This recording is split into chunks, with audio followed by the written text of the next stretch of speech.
Oh boy.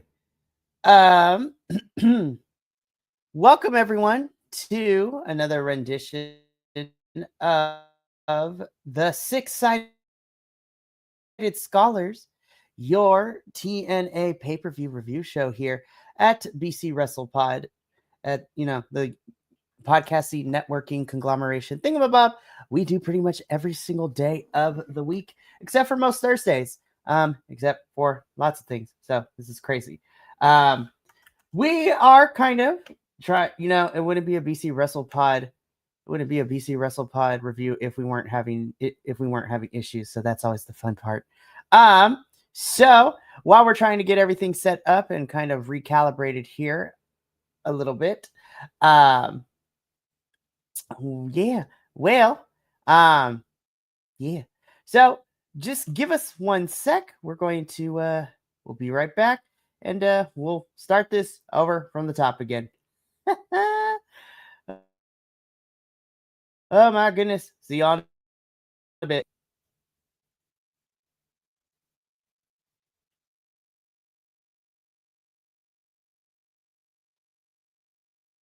Yeah. Here we go.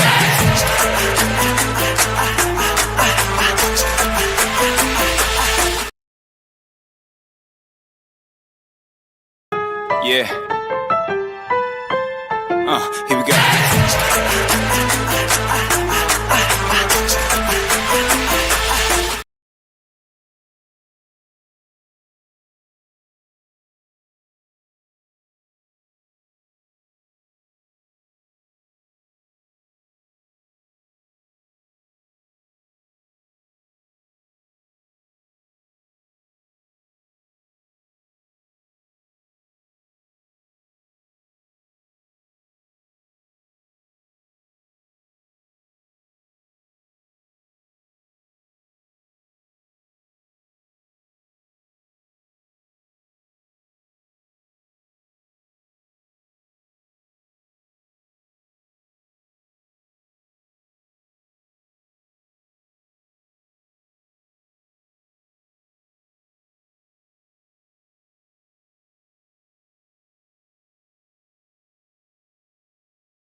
Yeah. Here we go.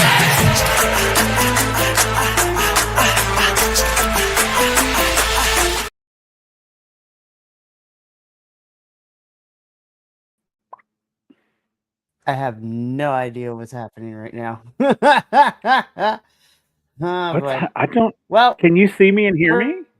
we're here though, so that was a little bit Can weird. you hear me? I can now. I don't know. I can Okay. hear you. Can you hear me? Is the I question. can. I can see you. I can see me. I can hear you. I can hear me. I don't know I don't know. Apparently, the wrestling gods don't want us Something. Well, I understand to why. review this one tonight. I have no idea. No clue. I mean, you're not wrong. No.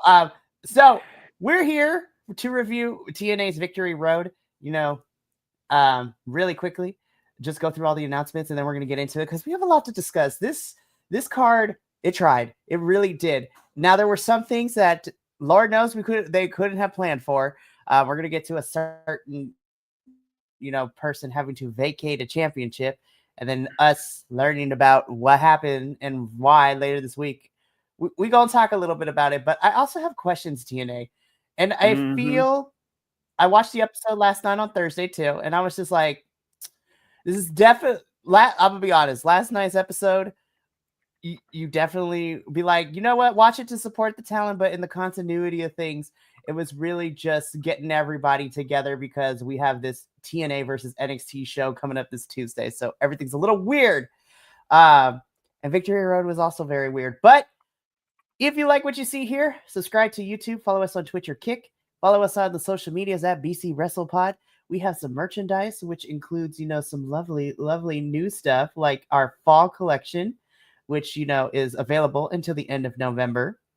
We have our Latino Heritage Month collection, which is here until, October 15th, which is very interesting. And then just dropping a couple days ago is our 2 Halloween collections, first and foremost, and an homage to Grindhouse style posters and movies.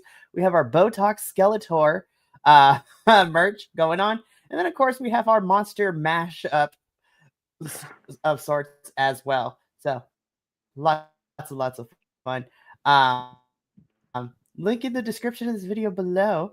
We also like to support us financially and to help us keep the metaphorical and sometimes literal lights on here at BC WrestlePod, or in this case, the internet,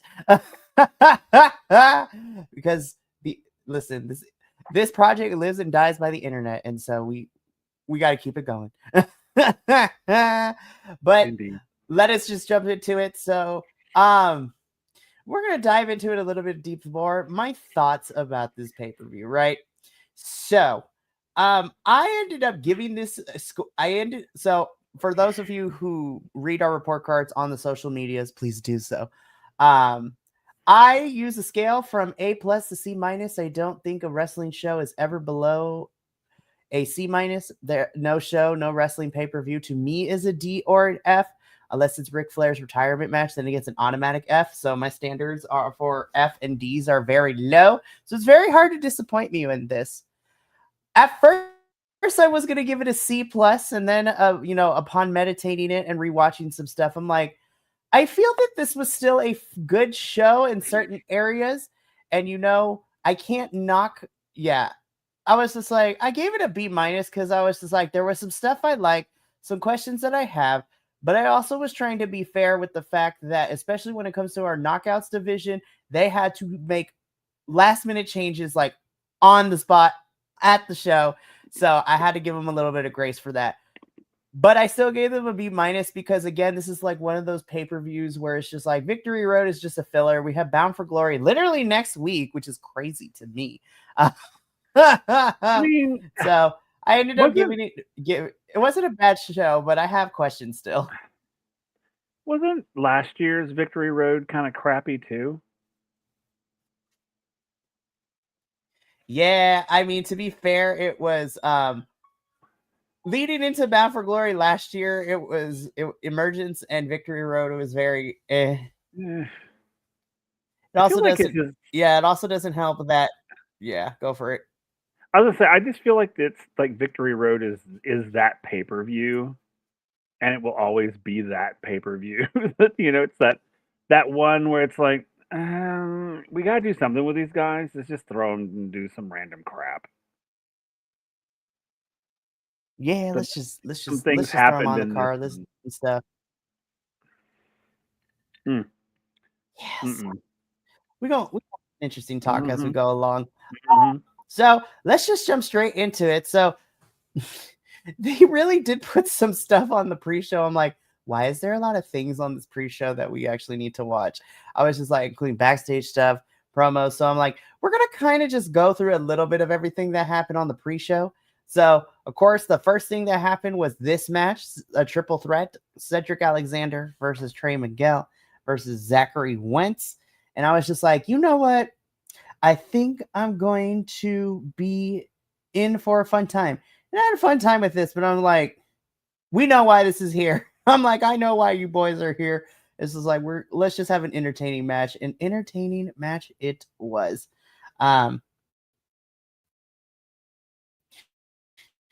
So yeah, it would be fun. I had a good time. It is what it was. I was like, yay. I do like these three. I want to make it very clear, but I was like, all right. Yeah. It was fun. It wasn't, nothing like stellar, but it was fun. So if I think I'm reading right. Yeah. Trey Miguel. Yes, Trey ends up winning. I'm just like, well, we know where this is probably going to go down later because, things are happening. So, I think, yeah. Am I reading this correctly? Yes, I am. Anyway, I thought Zachary won. Wins. This was a fun opener, but I would countdown with this. So I'm just like, what do we have next again? And then I was like, okay, we got some backstage stuff. We're going to put a pin in you a little bit later. I'm just like, as soon as I saw this, I was like, fuck, Macklin is about to lose, isn't he? I'm like, I should have known. I was just like, hot damn. I was just like, here we go. So for those of you who don't know, Steve Macklin was giving a backstage interview with our lovely correspondent. And in comes AAA star El Macias, who is, AAA star in Mexico. Again, WWE has, that stuff. So I'm like, the funny thing is too, is like, I distinctly remember last year at Hard to Kill when Scott D'Amore during that pay-per-view announced the partnership with AAA. So I guess we're getting it now, but because the Fed of WWE now owns AAA, now they can allow these stars to go over. So I was like, okay. But we get this confrontation, and immediately now looking back on it, I was like, Macklin's not walking out with his championship, isn't he? Okay. Yeah, don't get me started on that. I was just like, all right. But listen, more luchadors, not go. Yeah. True. So, True. I was just like, and this is where it's gonna. Yeah. So we're gonna come back a little bit later to this. We're gonna put a pin in you later. Okay. We knew what this was. Yeah. Jeff Hardy is still not allowed to go to Canada, and so we got to have something. We have to have Matt do something, which is really weird. I guess I don't know anymore. I'm We like, really what are didn't. doing? We What are really we didn't need him to do doing? anything. We really I'm did like, not need him to do anything. Okay. All right. Ultimately, this was set up a match that's going to happen on the main card a little bit later. So I was just like, all right. So, of course, AJ Francis doing what AJ Francis does best and just being an absolute turd.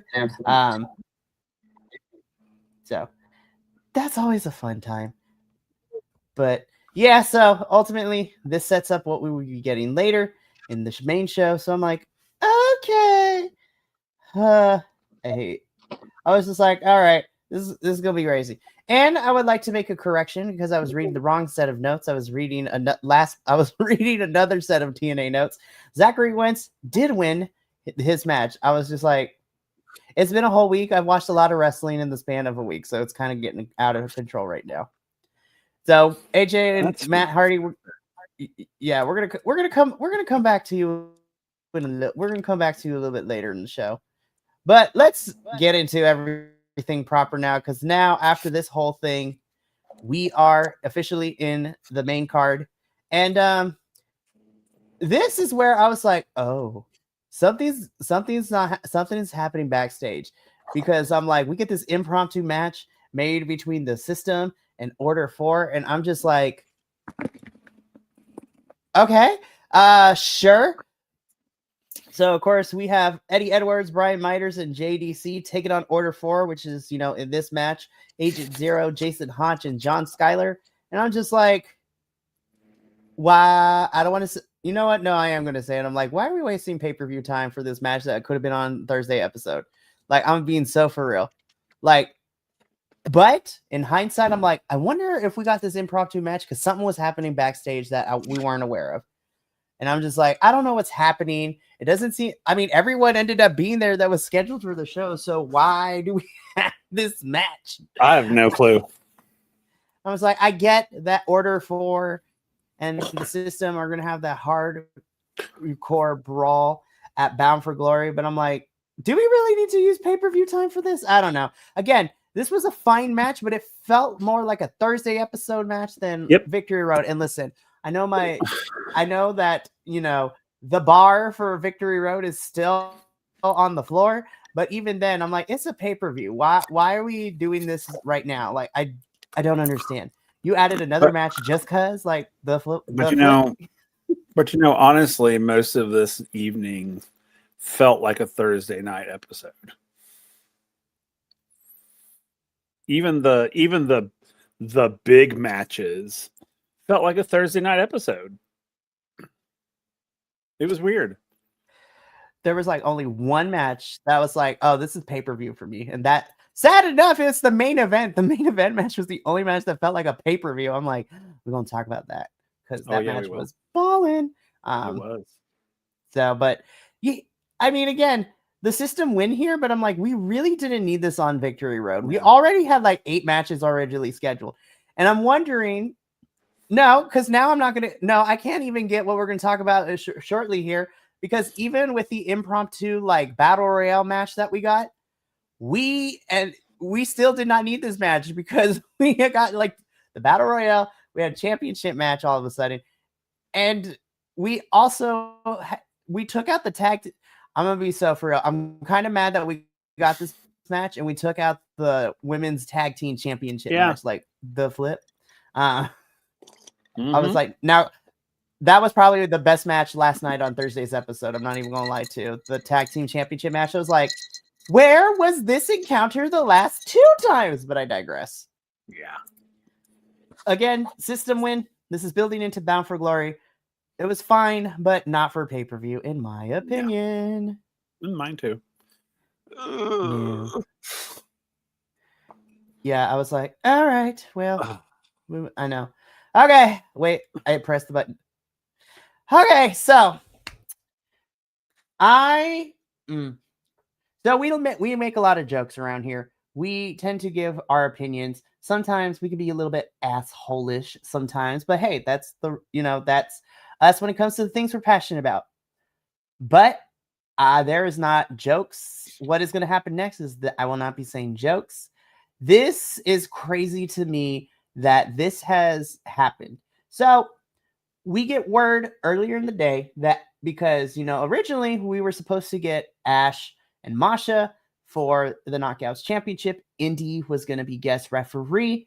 But then that match was pulled because of everything and the investigation going on with Masha and her previous relationship with her partner Akita and all that went down. So, but then I was like, oh, okay, Ash is going to make an announcement. We're probably going to figure something out. Like, Indy is definitely going to face her. Like, I was like, okay, we're going to figure something out last minute.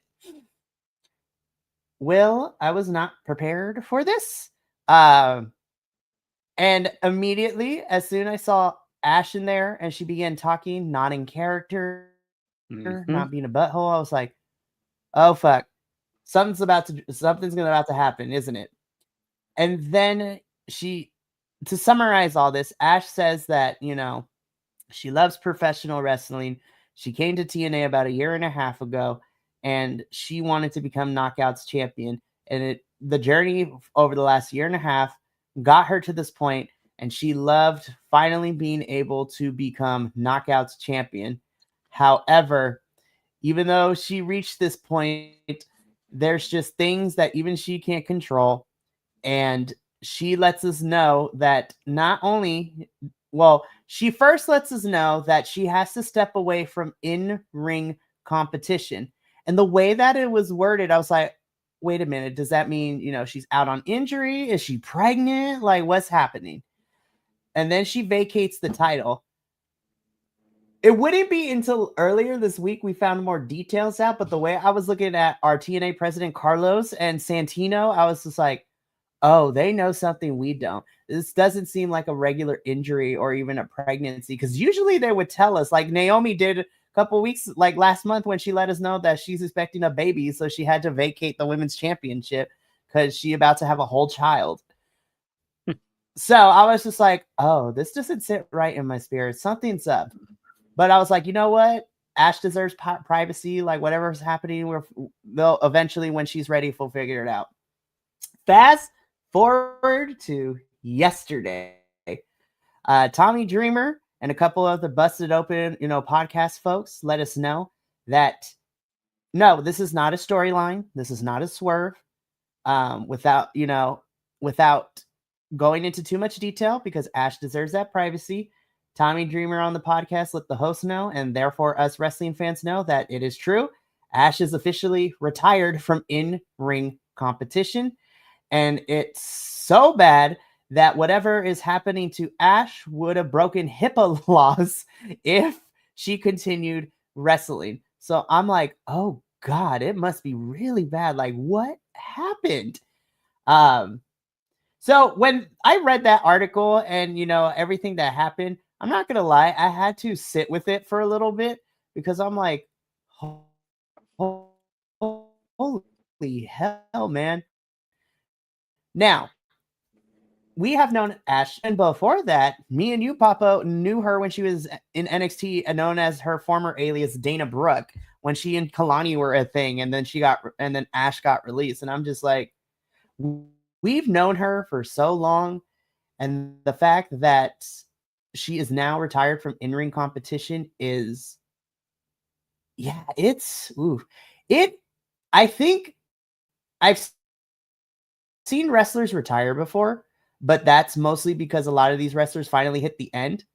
It's crazy to see someone who hasn't, to me at least, hasn't reached their prime. She just made it to the top, and I was ready to see her continue that climb.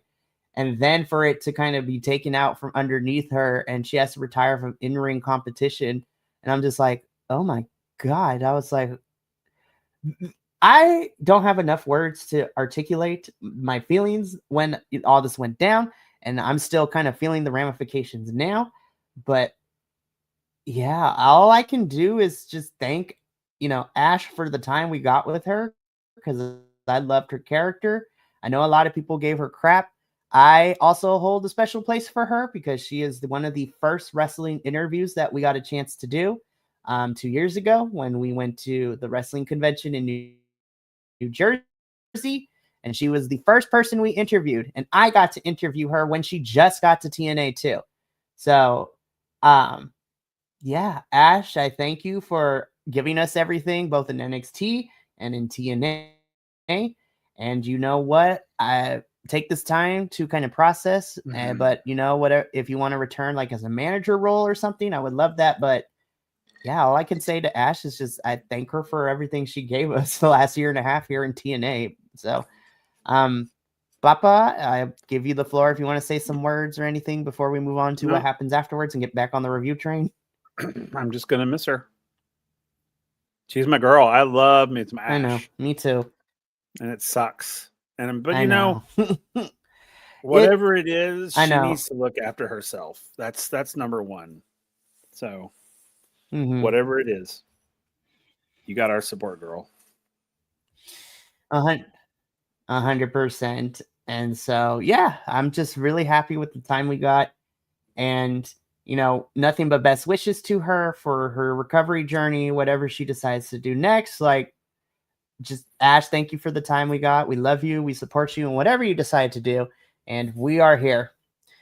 But yeah, watching Santino trying not to cry almost made me cry when I was watching this thing. And then looking back on it, I was like, oh my God. I was like, Santino, you can't cry because I'm going to start crying. And even when Santino had to get on the mic to let us know what was happening next, you could hear that his voice was trying not to break. So Ash vacates the title. She gracefully exits out of the ring, heads up the ramp. Santino lets us know because of this, plans change. Things are crazy in the wrestling world, but the show must go on. And so they have an impromptu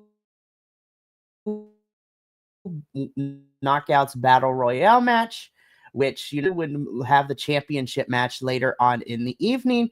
And we would get this quick 5-minute battle royale with everybody, with all the knockouts that are not on the card left over. And our final two end up being TNA's Liang Li and NXT's Kalani Joy. So these two would face each other later in the night for the now vacant TNA Knockouts Championship, and Indy would still be guest refereeing. So we're going to get into that match when we get it a little bit later. But this is one of the few parts where we just swerved and we had to change things on the fly, but it definitely was warranted. And honestly, I'm kind of glad a taping to do this. They did it at the pay-per-view because, we're going into Bound for Glory. Indy's supposed to get her match, but now that it's not Ash, we need to figure out who that's going to be. So we're going to come back and ship match a little bit later. But right now we got to move on with the rest of the show. So now let's get into this one. So God bless these four gentlemen. Listen, character-wise, Nick and Ryan Nemeth are kind of getting on my last nerve, right? But I have to commend these four, and whoever decided to book the order of the card, I think they played it smart because this was a lot of comedy-based stuff too. There was some hee-hees and ha-has in here, especially after that heavy segment with Ash and everything. So we have the Hometown Man and Matt Cardona taking on the Nemeth brothers. Again, this one was a quick match. This was like 6.5 minutes. We had some, funny moments and everything. Ultimately, it would be the Hometown Man and Matt Cardona who would pick up the victory here. But they could not win the war in this case because the Nemeth would attack later and Ryan taking the Hometown Man's mask. This is also another match I give a little grace to because it has to come right after Ash's vacating the title and retiring from wrestling, and then that impromptu battle royale. So I'm like, all right, boys, y'all did you tried. I was like, you get a little bit of grace because nobody was going to be able to follow up that heaviness that was the last segment. Papa, also any, additional thoughts to this match? I mean, it was okay. It was okay. It wasn't bad. I hate the Nemeth get on my damn nerves. God, they just get on my nerves. And so I was okay that they got their asses whooped here. And but yeah, it was okay. It wasn't bad. Again, you're right. Having to follow man, if I was any of these guys, I'd be backstage going, son of a bitch. It's like but I guess it makes sense to put this match after that. Because of the humor in it, because there was a lot of humor in this. This match was kind of funny. Honestly. So, yeah, it wasn't bad though. No, it wasn't. And of course, like I said, Hometown Man and Matt Cardona would win. But the Nemeths would get the last laugh as they take Hometown Man's mask. And so, and again, it carried over into Thursday with Nick Nemeth beating the Hometown Man. So I'm like, no, in all honesty, I think it's going to be fun. And I think the Nemeths being involved in a comedy feud would actually be a lot of fun. But yeah, Ryan and Nick. But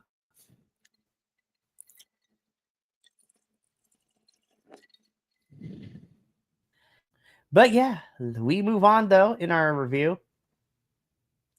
Can we just call this what it is? Like, this was 8 minutes, but this was like a glorified squash match. It was a glorified squash match. It's like, oh crap, we need to get Mike Santana on the card.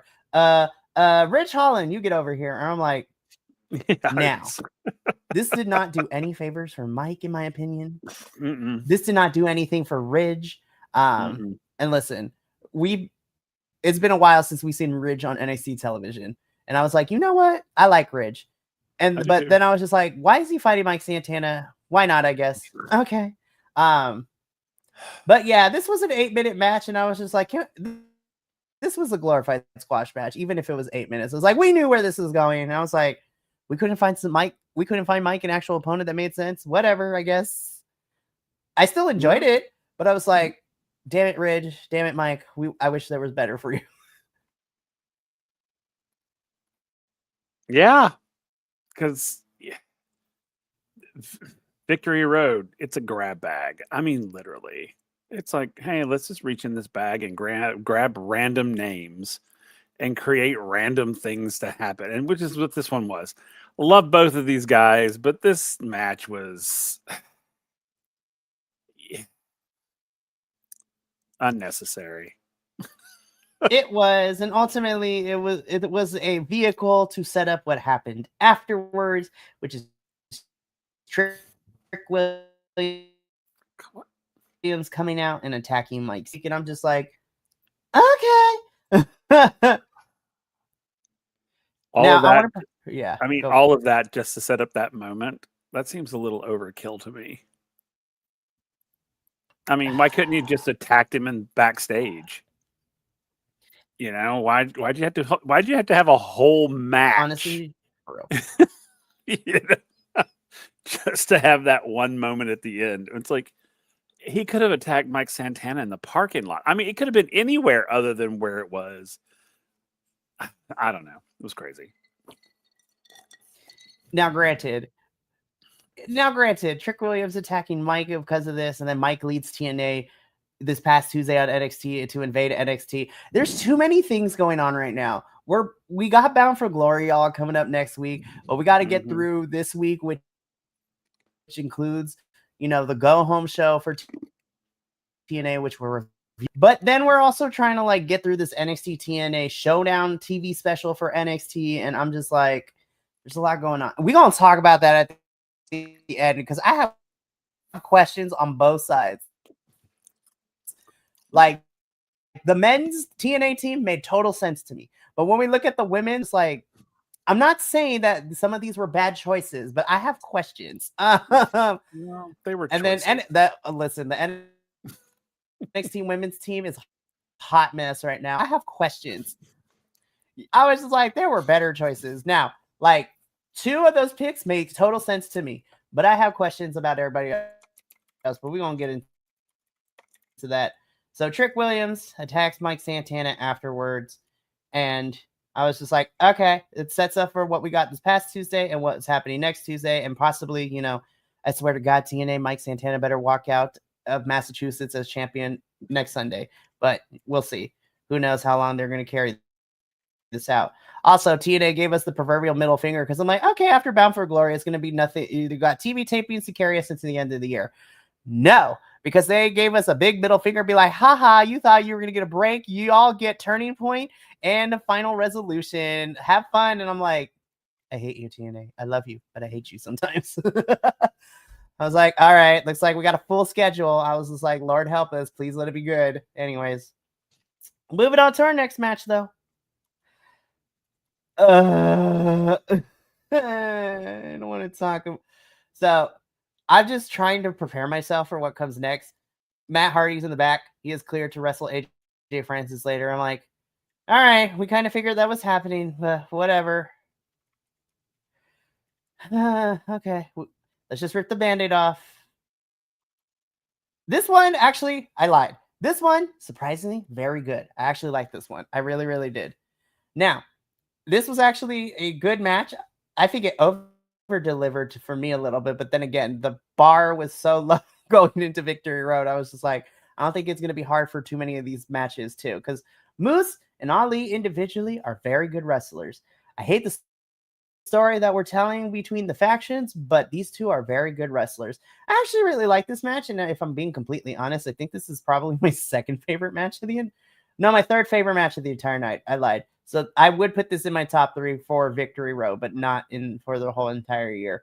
And again, this had the stipulation that the winner gets their team the advantage in the hardcore war at Bound for Glory. Don't know what that looks like quite yet, but I had a good time with this match. I thought this was a really solid bout between Ali and Moose.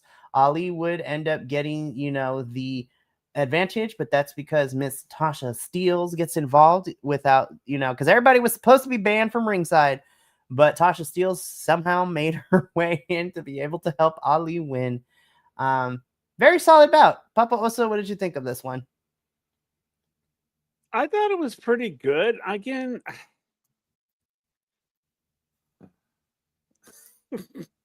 I like the match. Don't get me wrong. I like the match. But again, just like Mike and Ridge, I was just like, why is this happening right now? I mean, I really didn't understand it. I mean, I understood it. I'm not an idiot. But I mean, it's like, what?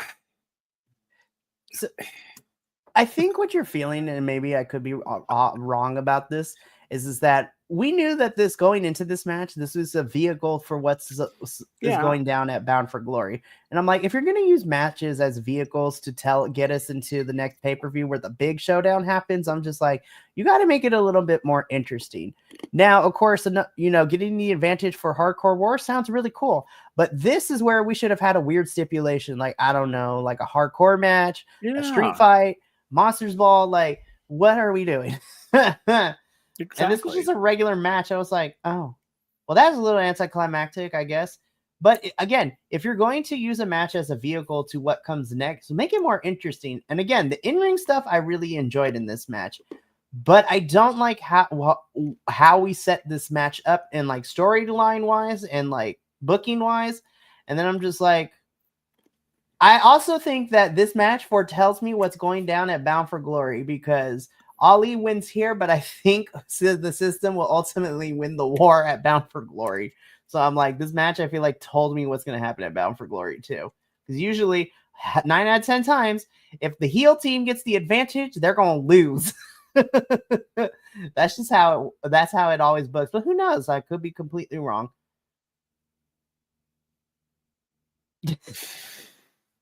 Yeah. I'm going to say yes. I just didn't know how to feel about this match. I just didn't know how to feel about it. I don't. And I mean, I like both of these guys. That is the consensus with this whole pay-per-view. Yeah, it really is. I just didn't know how to feel about it. I really didn't. So okay, whatever.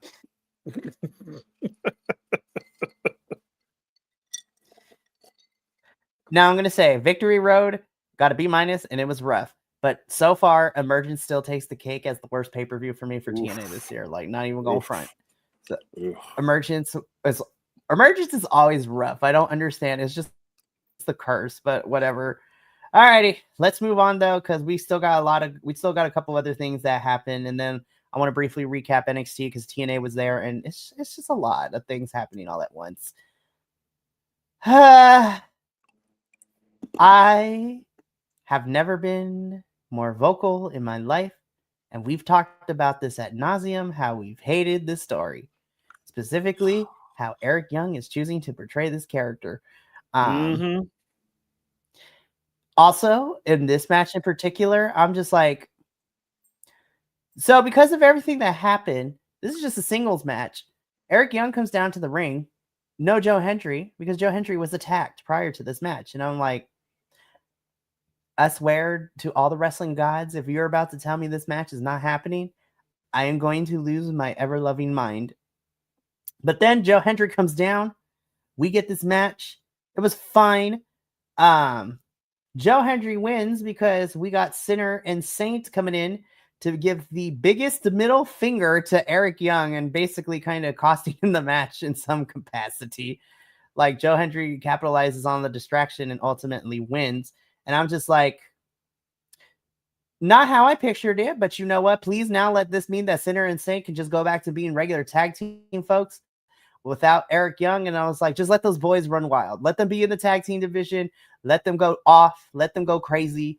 Like I know they can. Now that they are out from underneath the, Eric Young thumb, if you will, let those boys go wild. And you know what? I was like, you know what? I didn't really want this match, but you know what? Joe Hendry wins, so we can move on, right? No, because we're getting a no DQ match next Thursday between these two. And I'm like, why wasn't on the pay-per-view? I'm like, again, you are setting up these matches to vehicles to other things. And I'm like, I get it, but I'm just like, I don't want to see no more of this. I'm hoping this no DQ match is it. I don't want to see them fight no more. We're done. I'm done with this. Joe Hendry is kind of just chilling. Eric Young is getting on my last nerve. This match was fine. Love that Sinner and Saint cost Eric Young the match. It was like, yes, besties, let's go. So hopefully now Sinner and Saint can just, go to the tag team division and do what we fell in love with them when they first got here to TNA, which is just being an amazing tag team. But yeah, I was just like, I'm over this story. Joe Hendry wins. Yay. I'm still a fan of Joe Hendry. I'm just not a fan of, he's kind of just floundering. We know that he's probably going to go to WWE next year when his contract is up. But I was like, can we give the man something better to do? Like, since, what is it? Since like, even before Slammiversary, I'm just like, I feel like Joe has been lost a little bit. Like, he's just kind of been there. Yeah, even since Slammiversary, he's just been there in TNA. And I'm just like, okay. I know, it's sad. I mean, yeah, this match is okay. With them or don't. I mean, it's like either do it or don't. And I'm just, and this match was dumb. I'm glad that Hendry won, but and I'm also glad that maybe now Saint and Sinner are gonna like say, "Screw you, Eric Young, you're an idiot," and we're gonna go do our own thing. Right. Please. Now I'm like, why are we getting another match between them? I know, it's no DQ too, and I was just like, oh boy. I was like, if it's no DQ, I'm like, watch, Eric Young's gonna win, and then we get one more match between these two. I'm like, no, I don't want it. Anyways, in the words of Yoda, do or do not. There is no try. Like, there is no try. It's literally be done with this or don't be done with this. I don't care to invest anymore into this. I don't care about this feud. And here's the hard part, because some people, I love y'all internet, but y'all come in the comment section sometimes just like, why are you reviewing TNA? You sound like you hate it. I'm like, I don't hate TNA. However, I will admit that it's been a rough year in 2025 for TNA. I will I will say though, from Genesis to probably about Rebellion, TNA was actually still doing pretty good. I had some questions, but they were still going strong. Then when we got to Under Siege in May, and then from the whole summer to now, TNA, I think, has had its ups and downs, but we're also, with their partnership with NXT, has kind of convoluted a lot of things, which includes JCJ being a double champ and being our Knockouts champion, and then to be stripped away, that title being stripped from her the way it was in that triple threat at Heatwave. And then right now, TNA's Knockouts division is pulling double duty because we are on life support with Ash retiring and Masha being under investigation and out until that investigation is complete. The Knockouts division has gotten, within the last week, has taken a big hit to that division. And so we're just trying to figure out where we're going. And then this men's division is no better too. I was like, just give Mike the title so we can be on our way to give him better and more different feuds, please. But, and, well, I just want to get this over with so we can get into our last two matches. Matt Hardy and AJ Francis have a tables match. Matt Hardy wins, and I was just like, good. This was fun. This was fine. I was just like, did it need to be on a pay-per-view? Not really. We could have had it on a regular TNA Thursday episode, and it would have been fun. But, yeah, it was fun, and it was fine. I don't really have much else to say about it. Is it over? Are we done? Because I would really like to not have to see this again.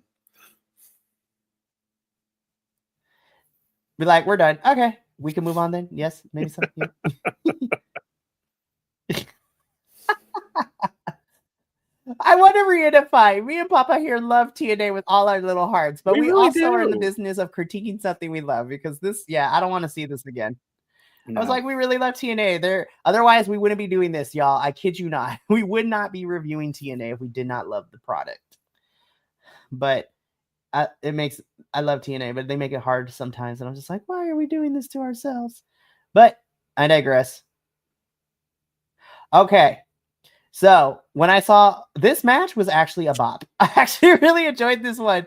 And now I have to give them so much credit because this was an impromptu match. We weren't even supposed to have a world championship match for the Knockouts title, but because of everything that happened with the vacating of the title and Ash retiring, the Liang Li and Kalani Jordan were like, okay, we got to figure out, we got to show up and show out. And this is my second favorite match of the entire night. They actually showed up and they showed out. And I'm like, when I saw this, I was just like, you know what?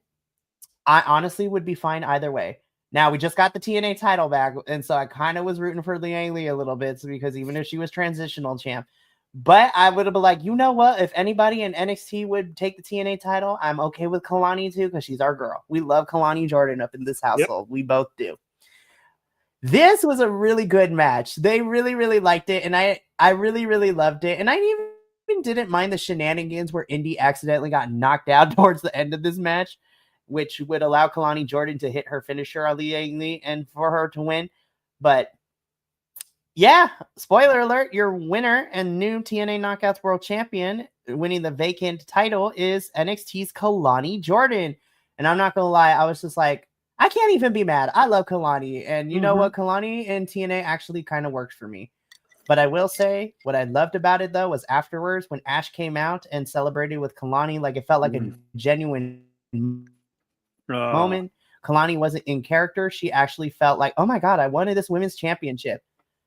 And you know what? Which is crazy too, because this is her first like big women's singles title to win, because she won the NXT North America. She was our inaugural NXT Women's North American, but she has yet to hold the NXT Women's Champion. But now she's holding the top women's title in TNA. And so she's repping both NXT and TNA. And I'm just like, I can't be mad. I'm here for Kalani. And then her and Ash celebrating at the end was a very genuine moment. I was like, this was my feel good for a really crappy start with Ash retiring and vacating the title. So I was like, kudos to both of these girls and even Indy. This is a lot of fun. Papa, also, what did you think of, well, the whole thing in terms of this match? Afterwards, like, what'd you feel? I loved this match. I thought it was great. This was my second match of the night because the main event was my favorite. But same. You know, the thing that makes me angry about this match, however, because Let me tell you all out there, because Kalani is my girl as well. I love Kalani Jordan. I have loved her since I have first met her. I have watched her grow from where she was to where she is, and I feel like I'm just part of that journey. So to see her win a title is just like one of the most emotional things ever. However, the thing that makes me angry is, and it's sad really, is the fact that this woman, who is brilliant and good in the ring, just fantastic, had to cross over to another company to win a title when she should be winning that title in her own company because she freaking deserves it. So I am ecstatic that Kalani is holding the Knockouts World Championship belt. I am ecstatic, but I'm pissed off because she should have earned this in NXT, and NXT has their head so far up their ass they can taste their breakfast for tomorrow. And I'm so sick of it. They don't know how. I'm on a rant right now. They don't know how to use their talent properly. And there, I said it, and you can agree or disagree. I don't care. They do not use their talent right. She is a talent that should have had a title like a long time ago. Like, seriously. And they always bring her like right there, and then they slap her down. So she had to come to a whole other company, guys, to get a championship. What the hell is that? Yeah. Yeah. But you know what? Me and Kilt had this conversation on Wednesday when we were reviewing No Mercy 2, because we got into a conversation where we were, comparing the NXT.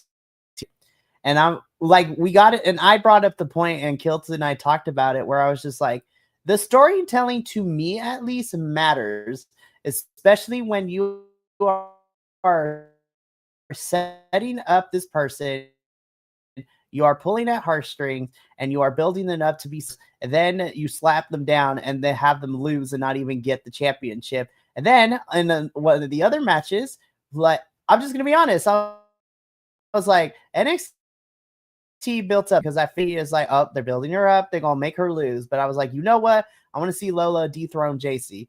And I was just like, we came so close. And then mystery attacker in a hoodie is what was the cause of it. Not because JC got smarter, not because, Fallon helped her win, is because of a mystery attacker that took that chance away from Lola and allowed JC to hit her finisher to win. And I was so mad. I was like, why did you build up Lola if you weren't going to let her win at No Mercy? Like, are we going to do a rematch? Because I feel like she should get a rematch and win. But I'm like, you spent all this time building up Lola, making her more lovable to the fans and to me at home, and then she loses. Then on the flip side, you have Ricky. Now, I love Ricky. I love me some Ricky Saints. I really do. But the presentation of this man has been kind of interesting and questionable to begin with. He goes from a feud with Jasper Troy into this chance to get the title off of Obafemi.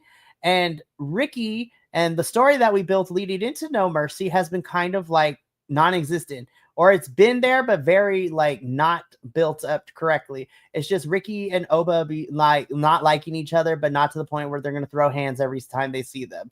And then Ricky beats Obafemi with 4 DDTs. And I was just like, oh, so that's how Oba's reign ends? I was just like, you didn't build Ricky up to be the underdog. Like, we didn't learn anything about him.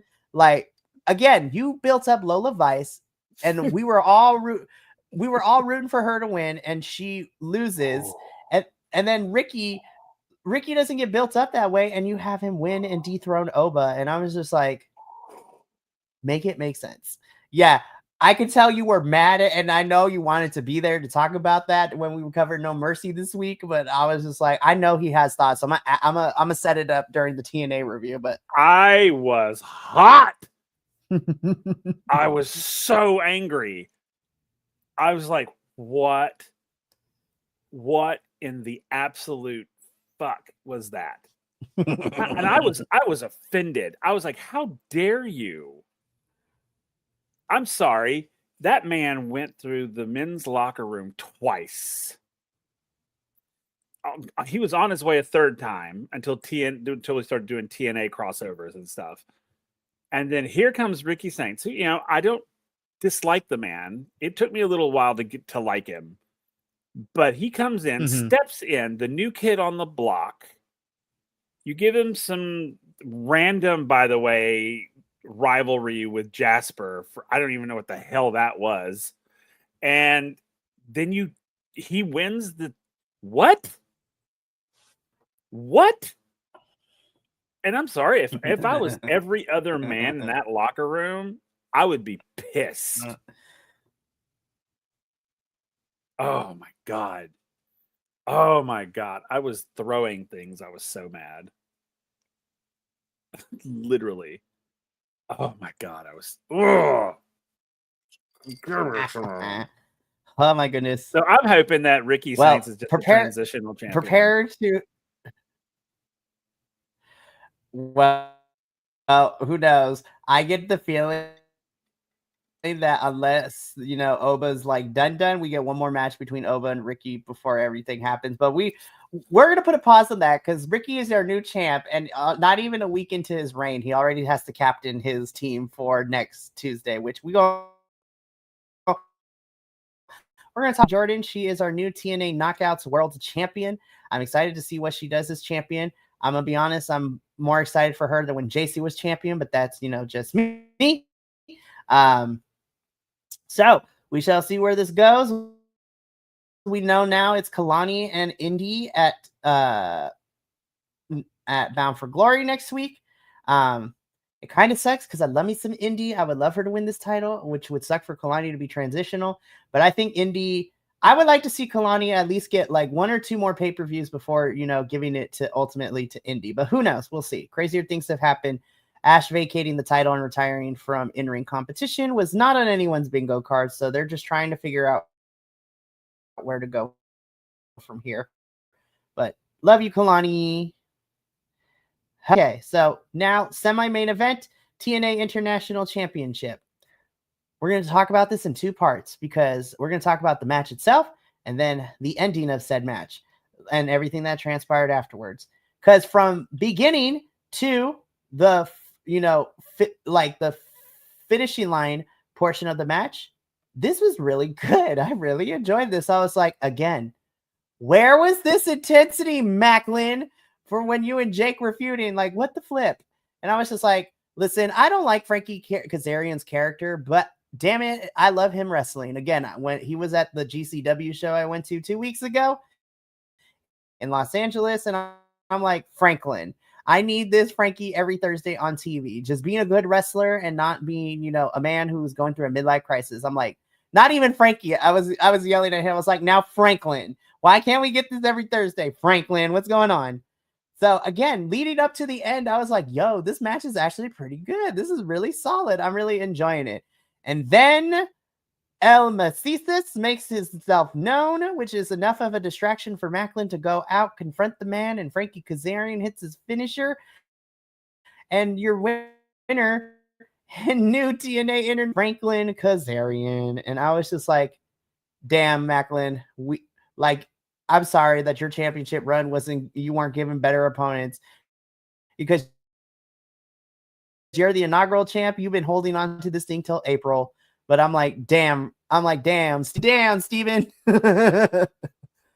So I was just like, now TNA, I have a question for you.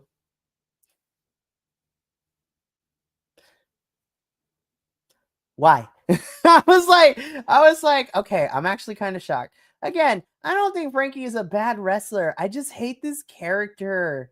And what we've been doing with the International Championship since, I'm going to be honest, I think since the beginning of the summer leading into Slammiversary, I was just like, Macklin, I feel like, hasn't had a really fun championship run. The prospect of Macklin and Jake something feuding was great. The execution was booty. And the matches we got from then was not that great. And then the non-title match was the best one. I was like, how is this not a championship match? What the flip? And then we got Frankie, who talked his way into this match because he got under Steve Maclin's skin. And I was just like, what are we doing? Why? Again, the wrestling aspects of Frankie, love him down. He is so good in the ring. I'm just not here. I'm not ready for his character to be champion because this is going to be annoying as fuck. I'm sorry. That is going to be so annoying. And I'm just like, I don't know. Papa, what did you think of this match? Everything that happened, and how do we go moving forward? It was a good match. It was. I won't lie. I agree. Up until the ending. The ending was dumb. You'll hear me say that a lot. It's dumb. And they make dumb choices sometimes. And I mean, you're right. Frankie Kazarian as the champion is going to be annoying. It's going to get old very quick. So I'm assuming, and I'm hoping that it is true, that he's not going to be a champion for very long. Or that he's going to be a champion for a long time, and we're all just going to stop going to TNA stuff. So I don't know which is going to be, but I can't. I just can't. And I don't really know why they took it away from Maclin either. I don't understand. I don't know. I don't understand this transition. I mean, maybe I missed something. I don't know, but I don't understand this transition. Right. And I think the other issue too is that, okay, Frankie's champion. We're gonna deal with that as it comes along.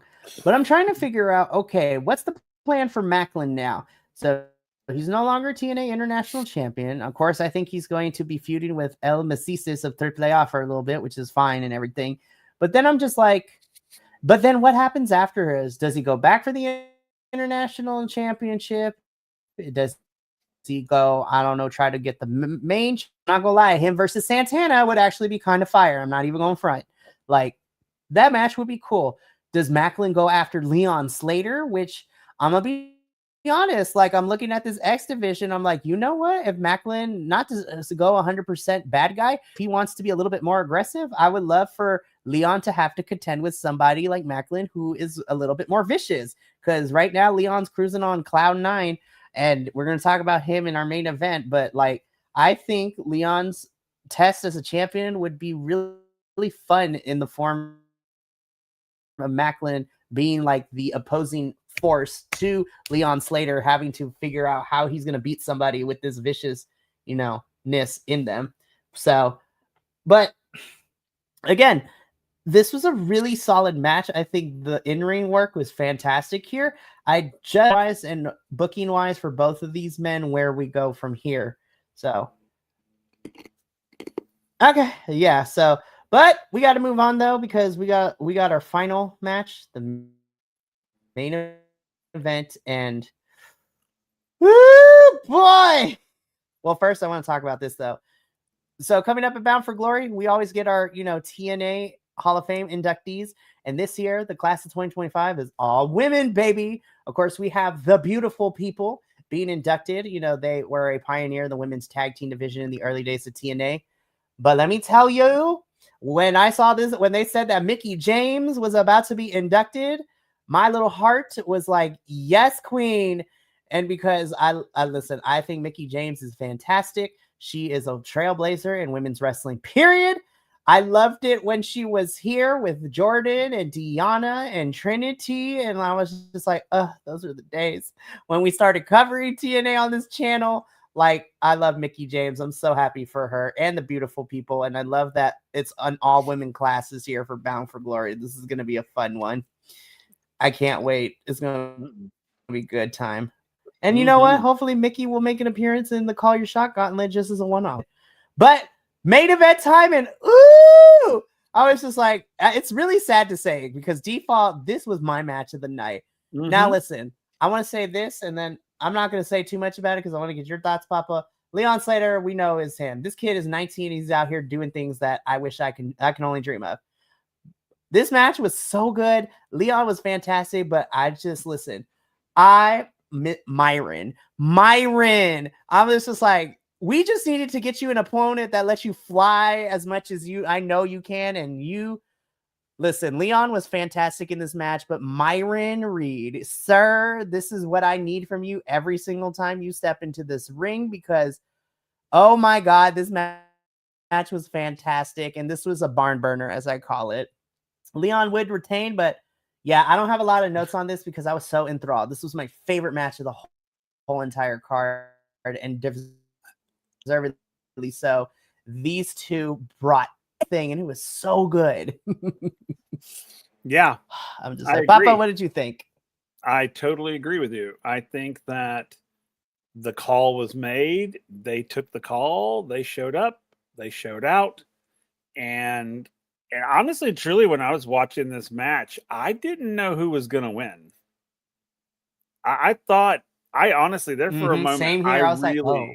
Yeah, I really thought Leon was about to lose his title. I really did. Because Myron was on fire, man. And I really hope, and I think that what it is I think Myron just needs something like someone like Leon that sort of compliments him, that basically gives him permission to just be crazy, like just go. And he did. And it was so good. This match got me like hooping and hollering and heart palpitations, and it was super exciting. It was a super exciting match. I didn't really know what to expect. I was thinking, okay, basically I was like, either this is going to be a banger of a match or it's going to be super disappointing. It's going to be it's going to feel like a filler match. Like, okay, we know Leon's going to win. So, but no, I'm as literally like, oh, Leon. Okay. I need you to win this one, buddy. I need you to win this. No, but this match was fantastic. It was my match of the night. And it was funny because I was like, oh, wow, look, Victory Road got interesting. Oh, it's over. Yeah. And you know what? Even what happened at the end, they knew it's like, all right, Victory Road, it was not great. So let's get you hyped up for like what's happening in the coming in 2-3 weeks, right? So Leon Slater retains his X Division championship, but man, and then of course, if you follow TNA on social medias, the TNA president right now, Carlos Silva, likes to give out the MVP awards after every show and pay-per-view, and Leon and Myron got the MVPs because that was the balliness match I've seen. And I'm just like, yeah, making Leon Slater your X Division champion was the right choice at Slammiversary. Like, this kid is about to have a generational run, and I'm so excited. And I was just like, yo, I can't wait to see who his next opponent. Oh, since we started reviewing, and when Leon got here, like what, a year and a half ago too, like he came in around the same time as Ash and became full-time signed with TNA, and I'm just like, Leon Slater, I love you so much. I'm so happy, and I'm just like, man, I can't wait to see who Leon faces. Santino comes out, and I'm like, Santino, what you doing out here? And he, you know what? He broke character a little bit because he was even excited of how amazing that match was, and I was just like, yeah, you had the right to, Santino. That was great. And Santino's like, Leon, that was amazing. Mine's amazing. Y'all did the thing. But he's like, I'm feeling really excited. So much, in fact, I want to see this happen again. And so, Leon, I would like to introduce you to your opponent for Bound for Glory. And I was like, Santino, I'm like, what's happening?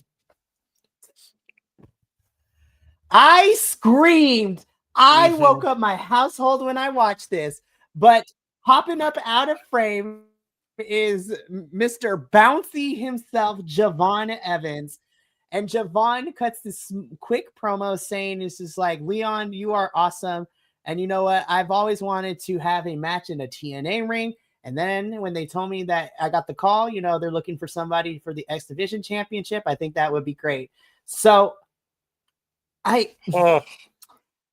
don't know.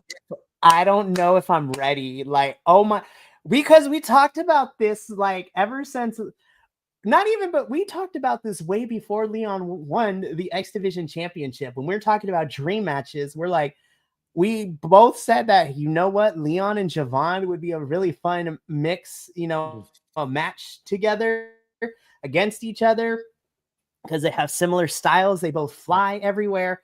And I was just like, we'll probably see it eventually.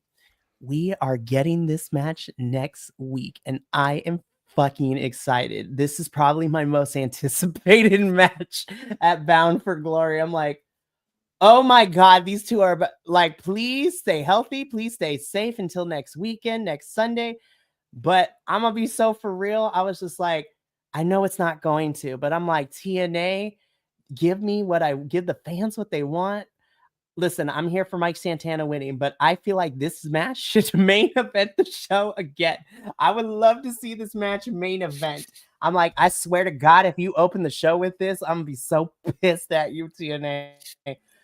But, I cannot contain my excitement. Well, I really can. Holy hell, this match is going to be amazing. I'm very much like, I think this is going to be the best match at Bound for Glory. I really do. And there's a lot of good stuff happening, but I think this one's going to be it. I really do. This is going to be, they're going to burn the place down. We haven't even seen it yet. And I was like, I'm calling it now. I think this is going to end up being my favorite match of Bound for Glory. I'm not even going to. Yeah. So far. Yeah. I'm just like, like, look.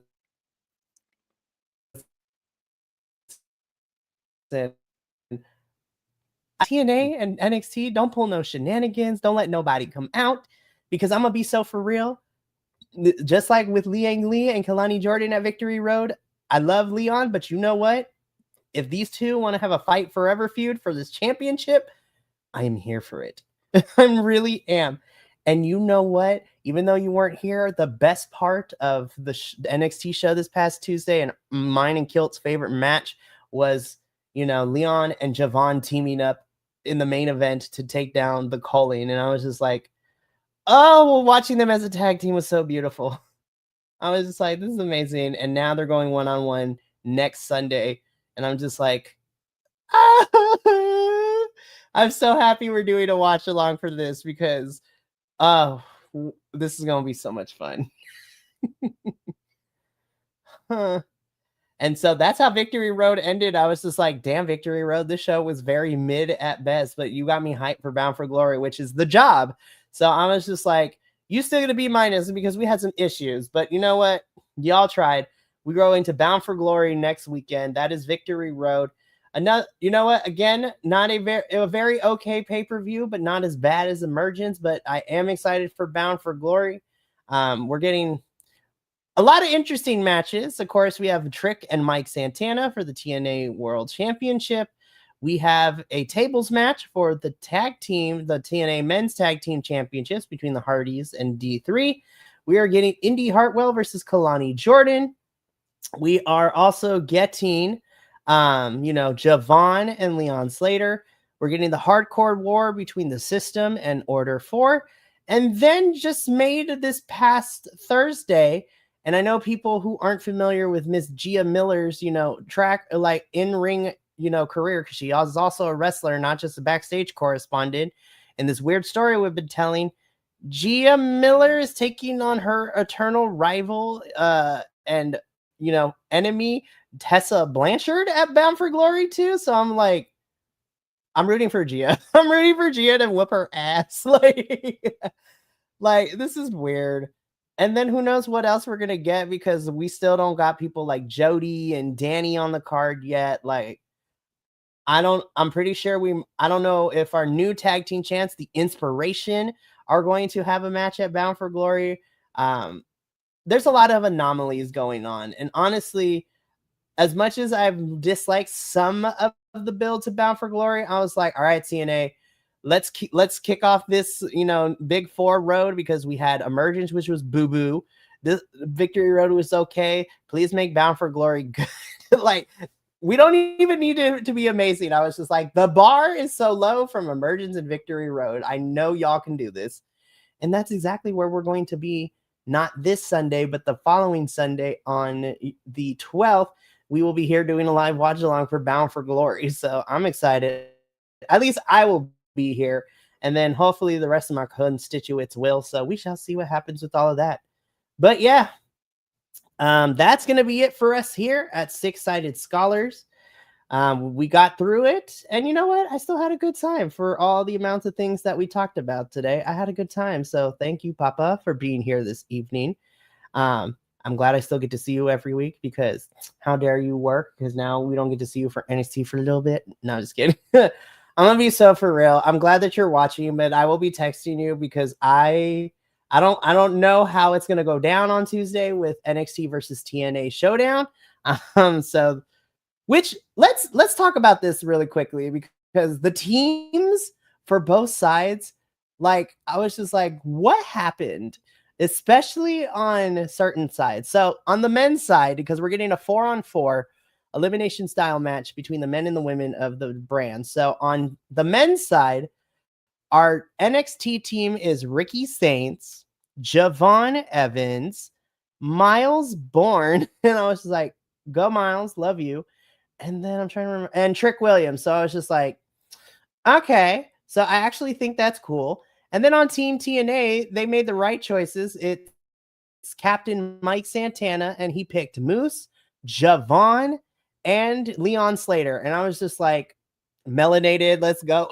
I'm like, Team Melanin, I'm here for it. So I was like, okay.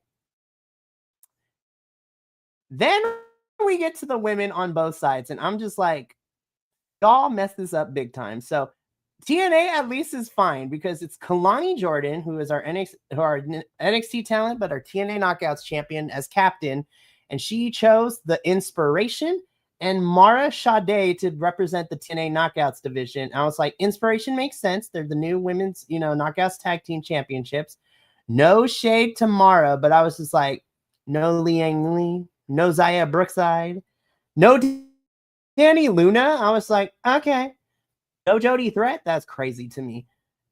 But then we look at the NXT women's division, and this is where I have the most questions, Will. I was just like, so the captain is JC Jane, our NXT women's champion, which, makes a lot of sense. But then I look at the rest of the team that she picked, and then our final is like, this team's about to fall apart because we got Sol Ruka, which I was like, down, that's good. Lola Vice, and I was just like, JC and Lola are about to fight. I was just like, they are about to fight. And then the final member is Jada Parker. And I'm like, you know what? I love Jada. But here's my question, Will. I love Jada Parker. Miss Parker, I love you. But my biggest question is, NXT, how come we didn't pick Lash Legend for the team? Like, I feel like Lash should have been on this team. I'm like, if you're talking about the girls who are kind of killing it, and no shade to Jada, I love her to death, but I think Lash should be in this match. I'm like, how long are you going to just not let her? She continues to prove she's amazing. But how come we're not going to let something will happen? Jada gets attacked backstage because her and Lash are feuding, and then Lash can come in. But I'm looking at this NXT women's team, and I'm like, on paper, I'm like, there is no way in hell this women's team from NXT should beat the TNA girls because there are too many haters on this team. JC and Lola are probably going to fight. Sol Ruka is just happy to be here. Jada and Lash got beef. So I'm just like, these girls need to get it together, but they're probably going to be fighting. So I was Alpha Ali for the NXT North American Championship, which is going to be very interesting to see.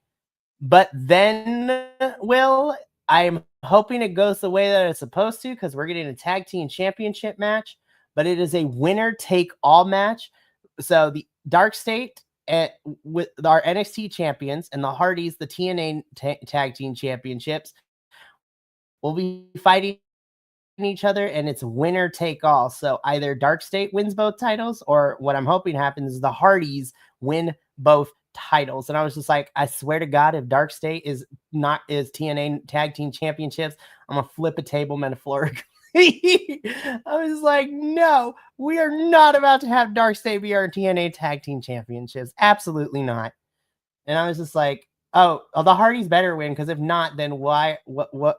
They have to be champions for their match at Bound for Glory to happen. So I'm like, what are we doing? So that is a preview for next Tuesday. And yes, though it's on NXT, we're talking about it because TNA is involved with it. So, but that is going to be it for us here tonight. Tomorrow and Sunday, we still got lots of things that are happening. So let's take a look at what the remainder of our weekend looks like for this week of wrestling goodness. So tomorrow is the marathon, the triple threat, whatever you want to call it, because there's a lot of things. Time block of reviews.